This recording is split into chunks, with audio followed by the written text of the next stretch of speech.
चेन्नई में हदबंदी के मसले को लेकर मुनक्किदा अपोजिशन की कॉन्फ्रेंस में chief minister Telangana mister A Revanth Reddy और बीआरएस वर्किंग प्रेसिडेंट केटीआर ने भी शिरकत की। अपोजिशन कायदीन ने बीजेपी ज़ेर क़यादत मरकजी हुकूमत पर इल्ज़ाम आयद किया कि वो हदबंदी के अमल में अपोजिशन के खिलाफ साजिशें रच रही है।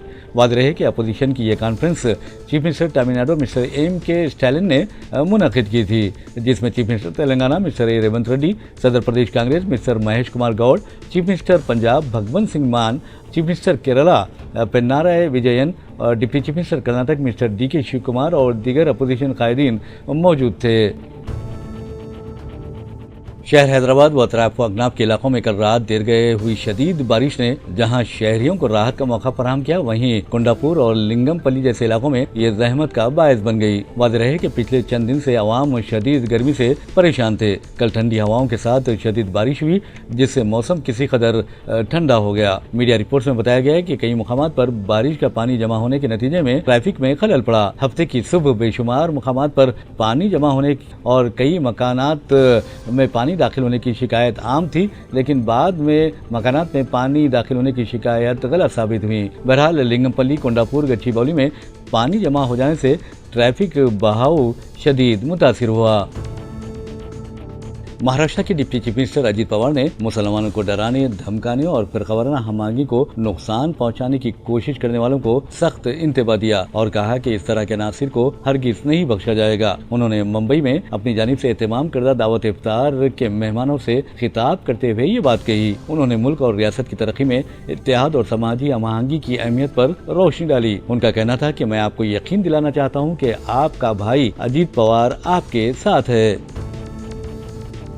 वज़ीर दाखिला अमित शाह ने दावा किया है कि छत्तीसगढ़ में जब से बीजेपी ने इख्तियार संभाला है, सिर्फ एक साल के अरसे में 380 नक्सलाइट्स को मौत के घाट उतारा गया है। वज़ारत दाखिला की कारकर्दगी से मुतालिक बहस का राज्यसभा में जवाब देते हुए अमित शाह का कहना था कि मुल्क से 21 मार्च 2026 तक नक्सलिज्म का खात्मा कर दिया जाएगा। अमित शाह के मुताबिक उनकी वजारत दाखिली सलामती को मजबूत करने कई इकदामात कर चुकी है। उन्होंने कश्मीर में दहशतगर्दी, नक्सलाइट से दरपेश चैलेंजेस, मंशियात की लानत और शुमाल मशरक़ी रियासतों के मसाइल से निपटने में हुकूमत की कामयाबियों का भी हवाला दिया।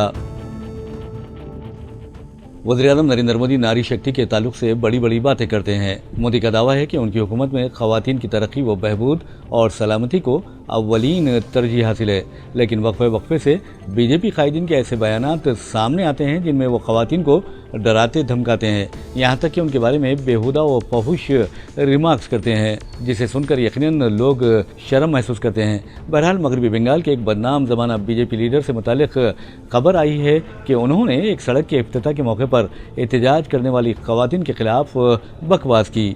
ये वाक़या मगरबी मिदनापुर के खड़गपुर में पेश आया। ख़वातीन ने MP रहने के दौरान इलाके से गायब रहने के बारे में दिलीप घोष पर सवालात उठाए और रोड प्रोजेक्ट की तकमील का क्रेडिट TMC काउंसलर प्रदीप सरकार को दिया। जब एक खातून ने घोष के बाद रिमार्क्स पर चिल्ला कर जवाब दिया, तब दिलीप घोष ने कहा कि चिल्लाओ मत, मैं तुम्हारा गला घोंट दूंगा। दिलीप घोष एक मरतबा ममता बनर्जी के वालिद के बारे में भी सवाल उठाकर सनसनी पैदा कर दी थी। अमेरिका और ईरान के दरमियान लफ्ज़ी जंग का सिलसिला जारी है।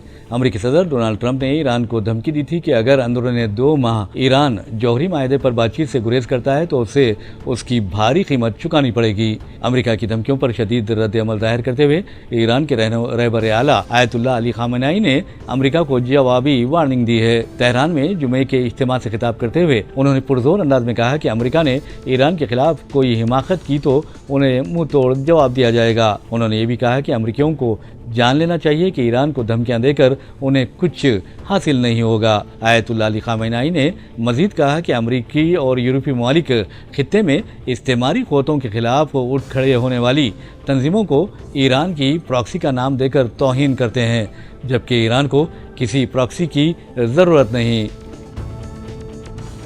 अफ्रीकी मुल्क नाइजीरिया में दहशतगर्दों का मस्जिद पर हमला हुआ, जिसके नतीजे में 44 افراد شہید ہوئے۔ میڈیا رپورٹس کے مطابق یہ حملہ جمعے کو ایک قصبے کوکورو میں کیا گیا۔ یہ حملہ اس وقت کیا گیا جب لوگ مسجد میں نماز ادا کر رہے تھے۔ دہشت گردوں نے مسجد کو گھیر لیا اور لوگوں کو نشانہ بنایا۔ حد تو یہ رہی کہ حملہ آوروں نے مقامی بازاروں اور مکانات کو بھی آگ لگا دی۔ دوسری طرف غزہ پر اسرائیل کی بمباری میں مزید 60 افراد شہید ہوئے ہیں۔ اس طرح 3 دن میں اسرائیلی حملوں میں 600 سے زائد فلسطینیوں نے جام شہادت نوش کیا، جس میں زائد از 200 بچے بھی شامل ہیں۔